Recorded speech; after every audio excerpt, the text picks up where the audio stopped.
Hello student, this is the last video of chemical kinetics.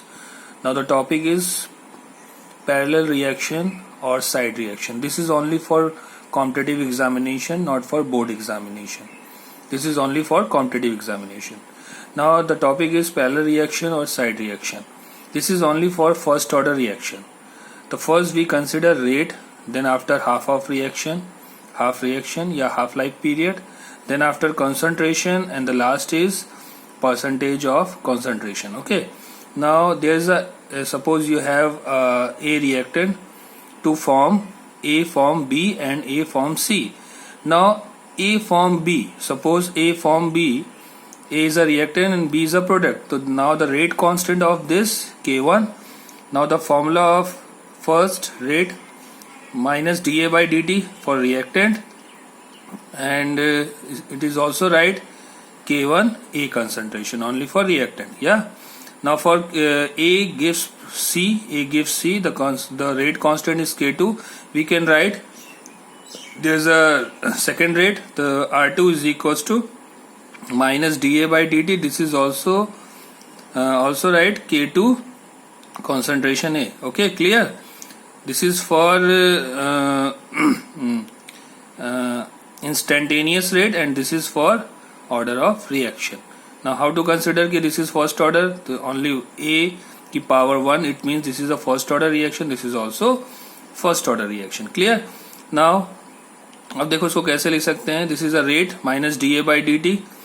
अब दोनों के लिए कंसिडर करना है तो A से B भी बन रहा है, A से C भी बन रहा है. तो देखो इसकी जगह पे हम क्या लिख सकते हैं? dA by dt is equals to K1A plus K2A. या क्लियर? तो रेट ही है ये, rate is equals to minus D A by D T. तो इसको हम दोनों में ए कॉमन है तो K1 plus K2 is equals K1 plus K2 concentration A, and K1 and K2 को ही हम लिख सकते हैं K इफेक्टिव. तो rate is equals to K1 plus K2 A की पावर 1 या K effective. Effective means K1 plus K2 for parallel side reaction. तो देखो इसका इफेक्टिव ऑर्डर क्या होगा? 1. क्लियर? तो तुम लोग को सिर्फ ये फॉर्मूला ही लर्न करना है, ये रिएक्शन देखकर फॉर्मूला लर्न करना है. Okay, now the half life क्या? देखो ए से फिर बी बन रहा है, ए से सी बन रहा है. मान लेते हैं इसका हाफ लाइफ है टी हाफ इफेक्टिव, सेम वही है. तो फर्स्ट ऑर्डर का हाफ लाइफ पीरियड का फॉर्मूला होता है जनरली क्या होता है? 0.693 अपॉन के. तो इफेक्टिव के लिए क्या होगा? T effective T half effective is equal to 0.693 upon K होता है. तो इफेक्टिव के लिए के हो गया, इफेक्टिव हो गया. अब देखो इसके लिए देख रहे हैं तो टी हाफ इफेक्टिव जनरली हम इसके लिए भी कर रहे हैं. तो इसके लिए क्या मिलता था हमें? K1, और इसके लिए क्या मिलता था? K2. तो वही चीज लिख सकते हैं K इफेक्टिव की जगह पर. अब K इफेक्टिव फॉर इसके लिए है और K2 इफेक्टिव फॉर इसके लिए. तो इसको भी हम जनरली क्या लिख सकते हैं? K1 को 0.693 अपॉन टी हाफ 1 पहले के लिए, और K2 के लिए क्या होगा? 0.693 अपॉन टी हाफ 2. तो दोनों को 0.693 कैंसिल हो जाएगा.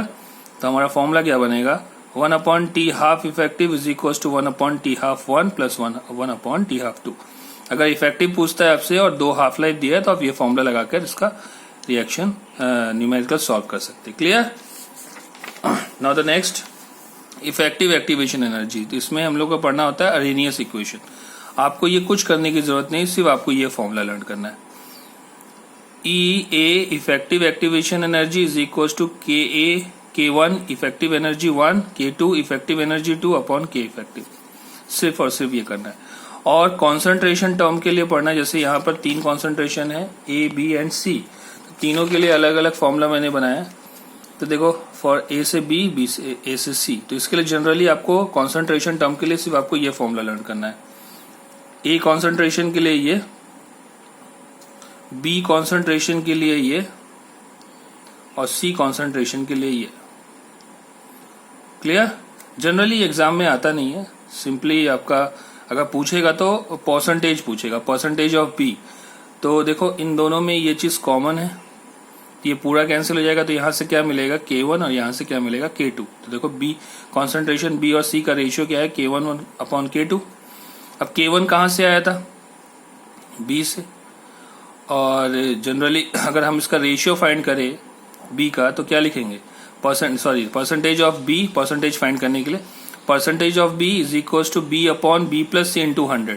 यानी यहाँ पे जो भी कॉन्सेंट्रेशन दी हो या फिर K की वैल्यू दी हो तो हम डायरेक्टली फाइंड कर सकते हैं। दूसरा क्या है, percentage of C concentration C upon C plus B into 100। या फिर अगर यहाँ पे K1 की वैल्यू दी है तो B के लिए क्या यूज करते हैं, K1। देखो B के लिए K1 की वैल्यू और C के लिए K2।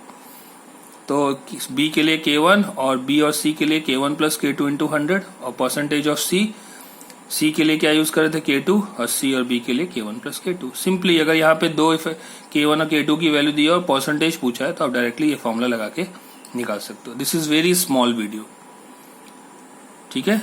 Okay, and now this is our last video of chemical kinetics. Thank you.